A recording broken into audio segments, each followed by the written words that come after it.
I'm John McPeak, and you're watching Community Focus, presented by the Friends of MCTV.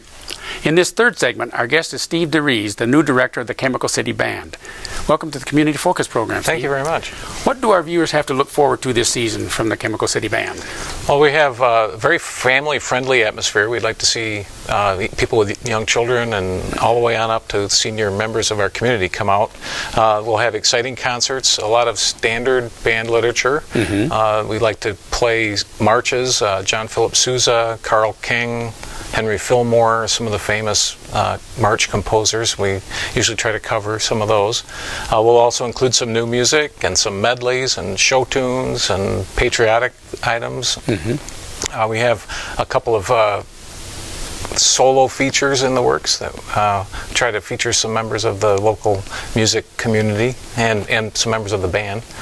And that'll be a lot of fun to watch our friends get out there and get out front and show what they can do.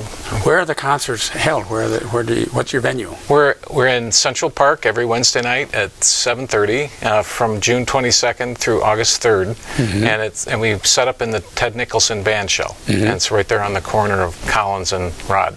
And starting time for your concerts? 7:30 p.m.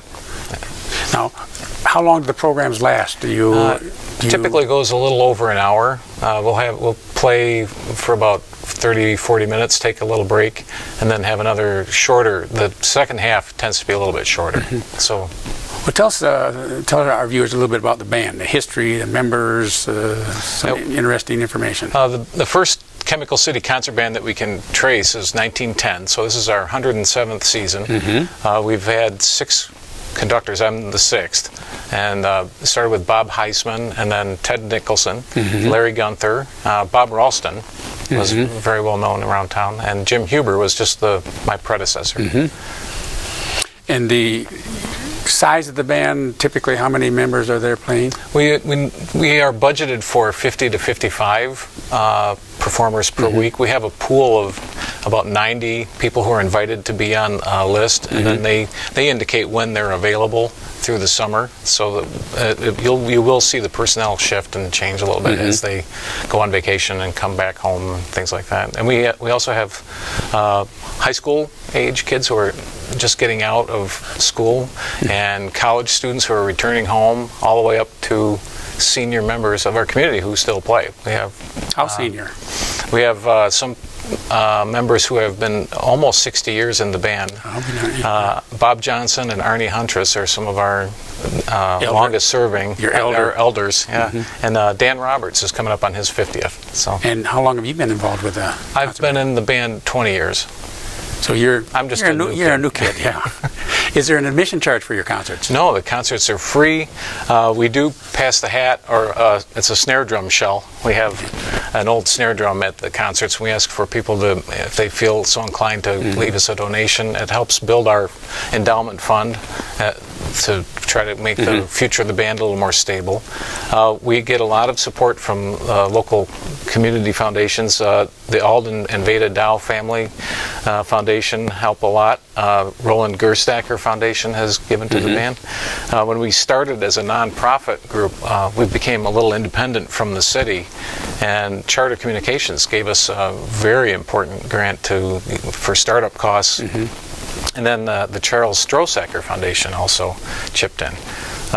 We still enjoy the support of Midland Parks and Rec Department. They ensure that our ability to use the band shell, and they come set up the sound system and make sure we have a flag, and they're very helpful with the equipment and things like that. We recently received a grant from the Midland Rotary Foundation for new music stands and chairs that we'll be able to use for the Chemical City Band in the band shell. Oh, great. And that's a huge help. Who chooses the selections? How are the selections chosen for each of the concerts? 4th of July weekend is kind of a given. That's a patriotic thing. But the rest of the weeks, I'm as a director, I will be picking, selecting music that goes well together. Personally, I'm not a big one on theme shows or theme concerts. I like to find one piece that complements another and has a nice contrast and is in a different key signature or a different sound, different tonality, and we'll almost like a bouquet of flowers. We'll just pick different things that look nice together and sound well for that week. Sometimes we'll have a little bit more challenging piece that we might even work on for 2 weeks, and then bring it out. It's a little bit tricky because the personnel might change. Sure. You know, we only rehearse one night a week. It's a Monday night rehearsal, and then we go out and play the concert. So. Well, now with school construction across the road in that area, where do people park? They're used to parking in the school parking lot. It's no longer available. So where can they park? This is going to be a little tricky.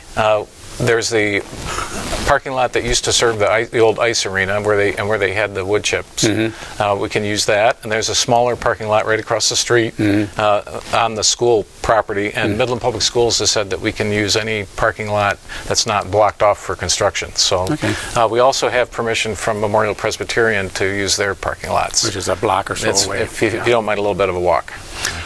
So do you have a Facebook page that people can visit to find out more information on? Yes, we do. It's www.facebook.com/chemicalcityband. I'm sorry.